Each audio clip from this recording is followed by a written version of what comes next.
Let's begin this morning with the latest on the Trump transition. The president-elect joining the all-out push to support his most controversial cabinet picks, as several face crucial meetings on Capitol Hill this week. On Saturday, Mr. Trump attended the annual Army-Navy football game. Joining him, two of his choices who are currently facing some backlash. His pick for Defense Secretary Pete Hegseth and Tulsi Gabbard, who's set to be nominated for Director of National Intelligence. Robert F. Kennedy Jr. will also try to counter concerns over some of his unorthodox views. He begins meeting with Senate Republicans this week about potential nomination to lead the Department of Health and Human Services. It comes as members of the Trump transition team downplay claims from some senators. They say they're facing pressure from fellow Republicans after raising questions about Trump's expected nominees. NBC News White House correspondent Aaron Gilchrist is standing by with more on RFK Jr. First, though, let's go to NBC News correspondent Vaughn Hilliard. Vaughn, good morning. Thank you very much for joining us. So last week we spoke about how it seems like some of these cabinet picks are making progress when it comes to gaining support. And now we're seeing the president-elect himself out in public with Pete Hegseth, with Tulsi Gabbard. What's the significance of that? And tell us what to expect on Capitol Hill this week. Yeah, again, it's notable, guys, that on several of these fronts, particularly Secretary of Defense nominee Pete Hegseth, there are no firm, hard no's here at this point from Republican senators, which allies of Donald Trump have consistently here over the last days.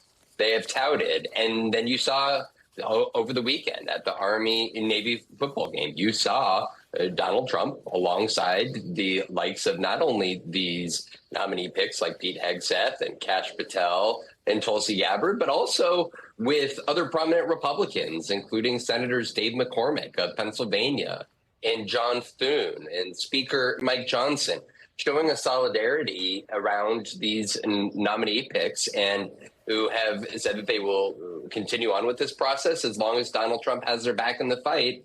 And by them appearing in that box there on Saturday night, it was a notable presence that, we're still a month out from these confirmation proceedings actually beginning once Donald Trump is inaugurated. But at least for now, he continues to have the backs of his initial picks. So, Vaughn, President-elect Trump tapped a couple more loyal supporters for positions in his administration. Talk about which names stand out to you. Right. I think the top one is Rick Grinnell. Rick Grinnell is somebody who had been under consideration for Secretary of State before Marco Rubio was selected. Rick Grinnell was the acting director of national intelligence under Donald Trump's first administration. He has remained a close ally of his ever since leaving the White House. He is somebody who has been defined much more as a MAGA loyalist, who has never really questioned over the years Donald Trump's decision making. And he's somebody that Donald Trump is now naming to be his special envoy of missions. Essentially, he's going to assign him, according to the Trump campaign, to special difficult situations like North Korea negotiations, for instance. So it's still to be unseen exactly how this State Department and Marco Rubio would work in close conjunction with somebody like Rick Grinnell. But this gives somebody like him a very key position to help try to negotiate some of these more difficult situations with autocrats like Kim Jong-un. Vaughn, before we let you go, I want to switch gears, ask you about something else real quick. This lawsuit involving ABC News. Over the weekend, we learned that the network settled with President-elect Trump after a dispute over an interview he did with George Stephanopoulos back in March. Tell us more about this.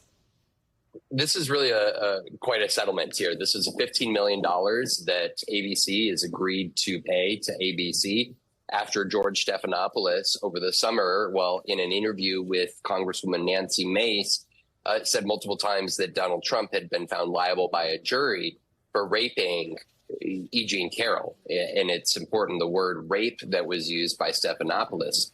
A jury found that he had sexually abused E. Jean Carroll.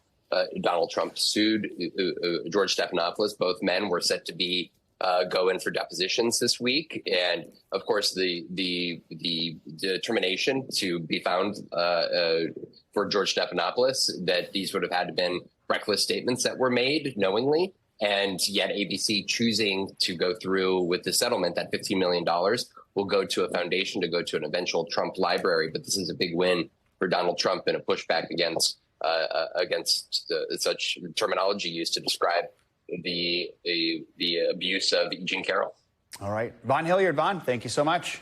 Well, as we mentioned, Mr. Trump's pick for Health and Human Services Secretary Robert F. Kennedy Jr. is set to meet Republican senators on Capitol Hill this week. Let's bring in NBC News White House correspondent Aaron Gilchrist for more on some of the backlash he has been facing. Aaron, good morning. Kennedy under new scrutiny after this New York Times report found he's linked to efforts to revoke U.S. approval of polio vaccines. What more can you tell us? So you have to back up a little bit here. The reporting is about a man named Aaron Siri. He is a lawyer who we know is helping Robert F. Kennedy Jr. with staffing, helping him to choose the people that would work under him as Health and Human Services Secretary. Siri also worked for a nonprofit organization that over the years has used him to file these petitions. In this particular case, it was 2 years ago where Aaron Siri filed a petition with the FDA to revoke the approval of a polio vaccine. And so the concern that's arisen now is that this person who on behalf of this organization submitted this petition to revoke this particular vaccine, as well as other vaccines, is now very closely connected to Robert F. Kennedy Jr. He's advising him on who to bring in to the Department of Health, and that's raising concerns about what actions he might be advised to do and how he might advise President Trump as it relates to vaccines, in particular the polio vaccine. We know that Robert F. Kennedy Jr. has a long history of vaccine skepticism. He's talked often about his belief that vaccines are related or connected to autism. And so now this seems as though this is going to be a point of conversation as he goes through the confirmation process. Aaron, these revelations, they've prompted backlash from lawmakers. Let's play a little bit of what Senator Elizabeth Warren had to say in a video posted to X.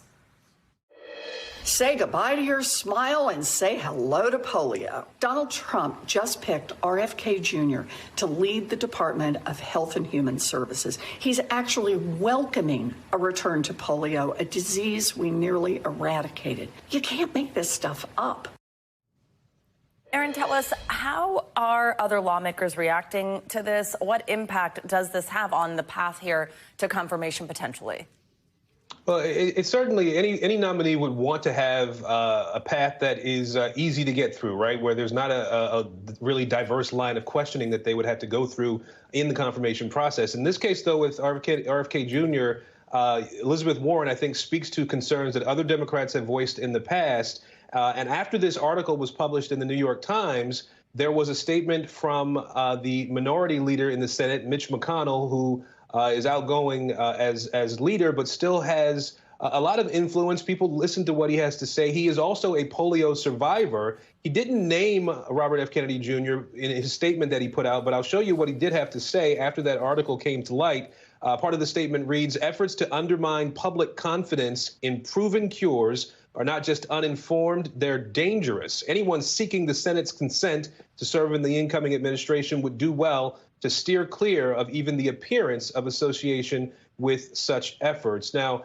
Kennedy did speak with our Vaughn Hilliard, who we just had on here last month, about his thinking about vaccines in general. And he said that he's not trying to take anyone's vaccines away, but he believes people should have choice and that there should be more science, more study done on some of the vaccines that are currently required in some cases, particularly for children. Aaron, all this leads up to this week. Kennedy's set to meet with several Republican senators on Capitol Hill, his first such meeting since Trump tapped him for HHS secretary. So what should we expect this week?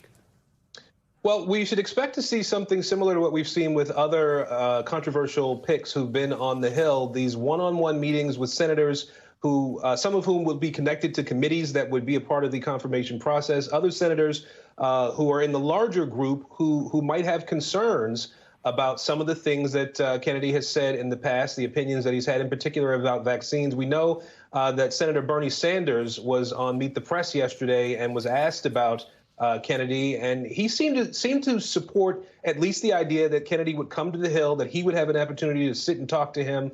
They have shared some similar lines of thinking about things about like food, for example, and the way foods are processed in this country, the obesity problem in this country. So there's an openness to have him come and answer questions one-on-one.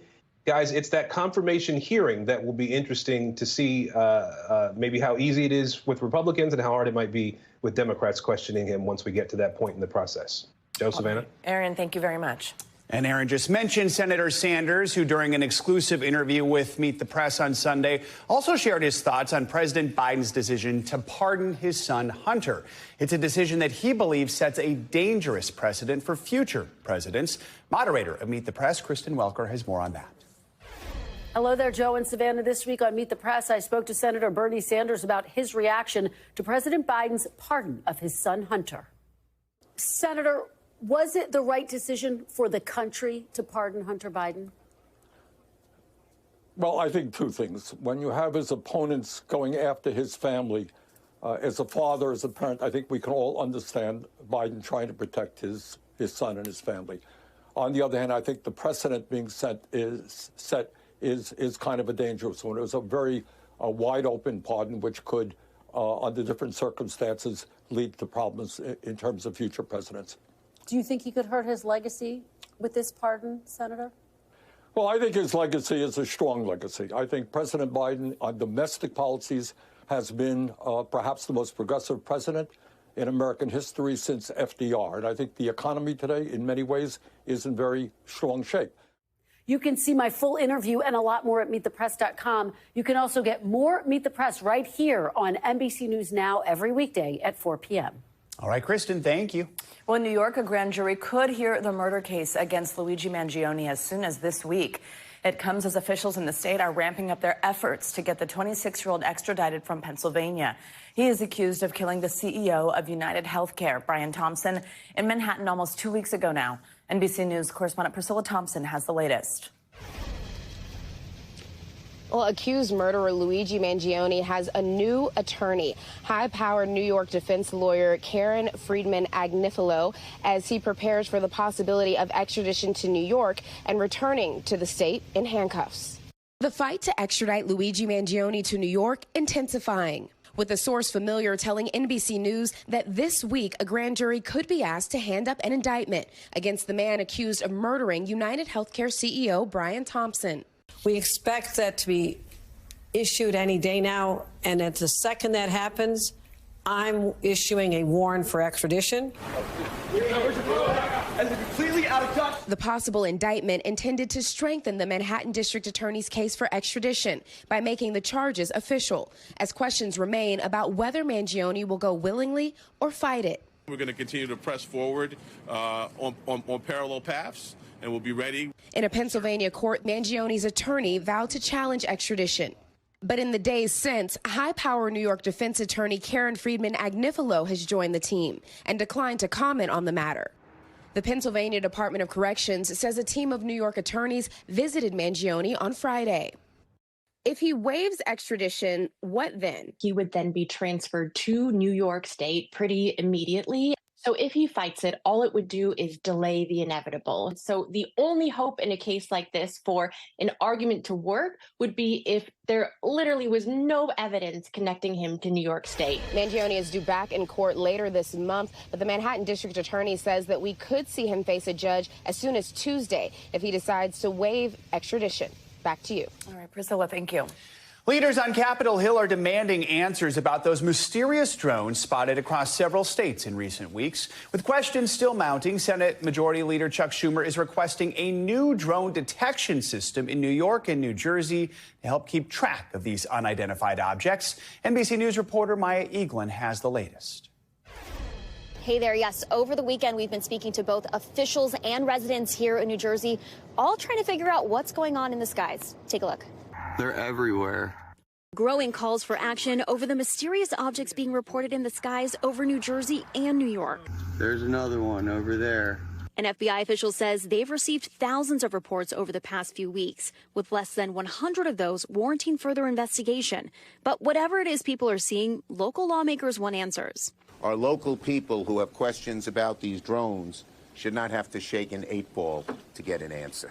Today, Senate Majority Leader Chuck Schumer urging federal officials to use special drone detection technology like the Robin radar. There certainly is the technology that can track the craft with precision and determine what the heck is going on.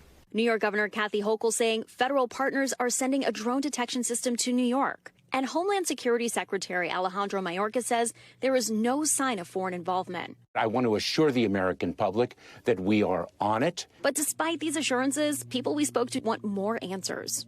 Are you skeptical when you hear that? I mean, it's a security threat to the whole world, so I don't know how they could say that. Meanwhile, reports of mysterious objects in the sky are being reported across the country. And some local law enforcement are taking action. Boston police arresting 2 people who they say were flying a drone dangerously close to Logan Airport.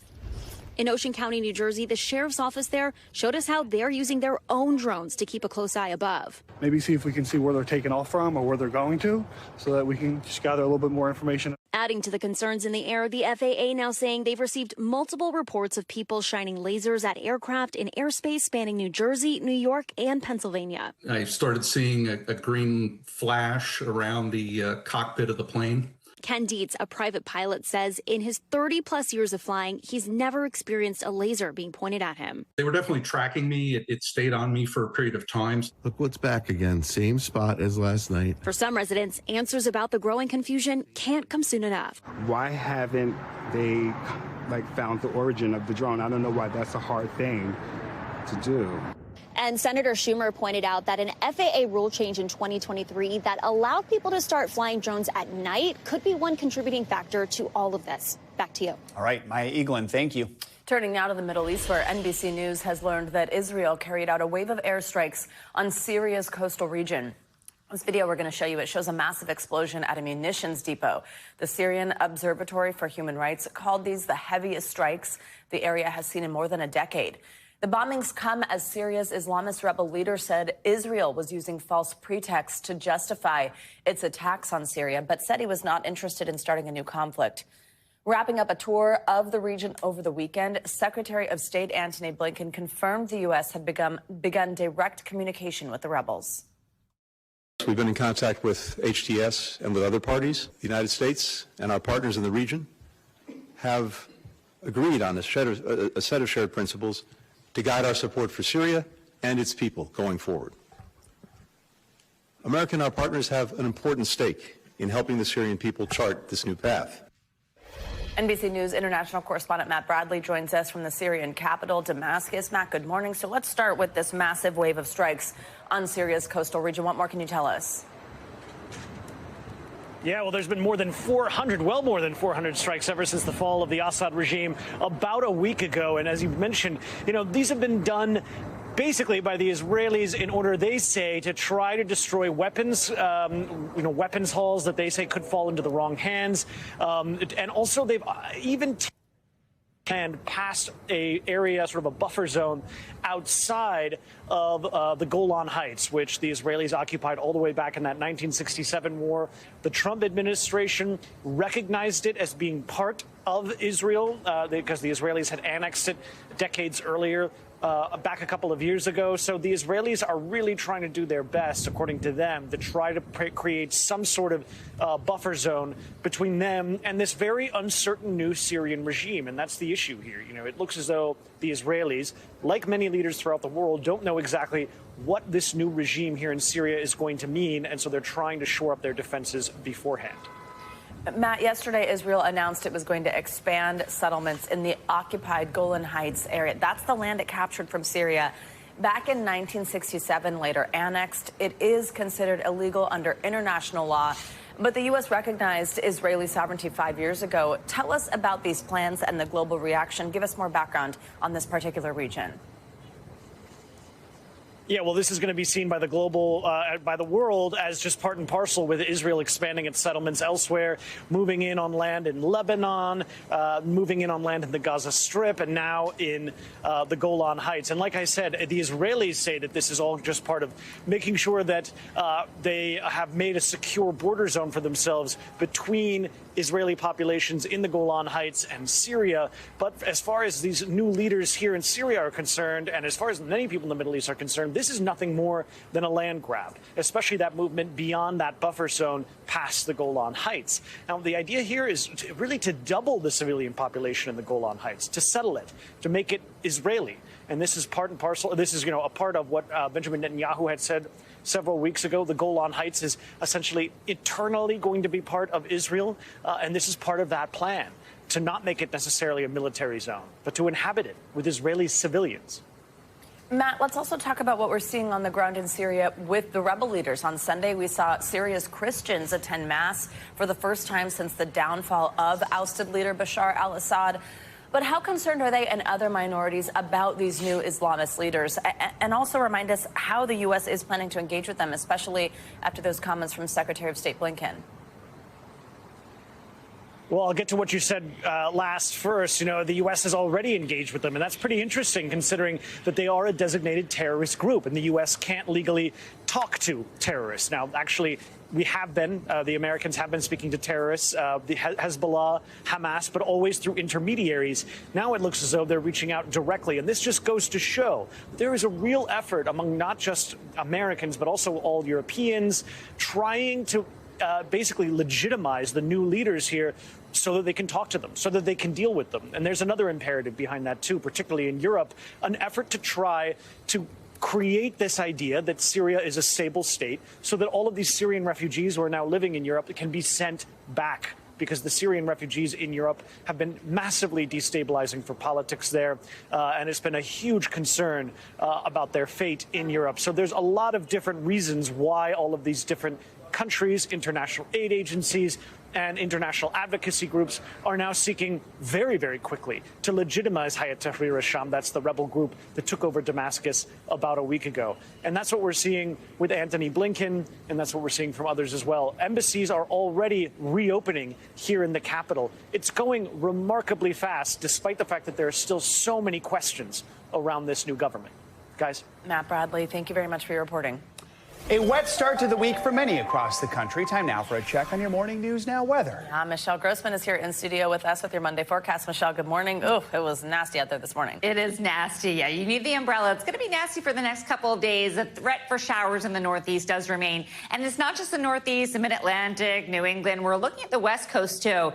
Two systems will move onshore. The first one is moving onshore right now. We're looking at some really heavy rain along the coast. We're looking at higher elevation snow. Also looking at this cluster of storms moving throughout portions of the Ohio Valley and kind of moving into the Tennessee Valley. So a lot of us are waking up to wet weather, and we will need the umbrella over the next several days. There is that cluster of showers, heavy downpours in some spots in the Northeast and Mid-Atlantic, also looking at some wintry weather as well. So that's what it looks like today. We have a cold front that's working through, also a warm front. So the warm front's going to pull through the Northeast. That's going to actually increase the temperatures throughout the day. And then we have a cold front moving through. That's where we're seeing those showers and storms, because it's moving into warmer air above average to the south of that. To the west, we're looking at rain and snow. Again, could see some accumulating, or will see accumulating snow in portions of the northern Rockies and also the Cascades. Winter alerts for 10 million from the west coast to the east coast, including Hartford. Then the west, we're looking at Spokane, Bend, Yellowstone, and also Redding. We're looking at, as we go throughout the day, this area of storms moving throughout portions of the Ohio Valley. Notice it's from the Great Lakes through the Northeast into the Tennessee Valley, also the South Central states. Could see some heavy downpours and also some really gusty winds as well. Then tomorrow we're going to bring the chance for rain still on Tuesday, Wednesday, and that's going to be the same story out west as well. All right, so no snow. No snow. Some of us will see snow, but some will, we won't but see snow. not Yes, and not us. Great. Right. Lovely. Holiday umbrella. Thanks for watching. Stay updated about breaking news and top stories on the NBC News app, or follow us on social media.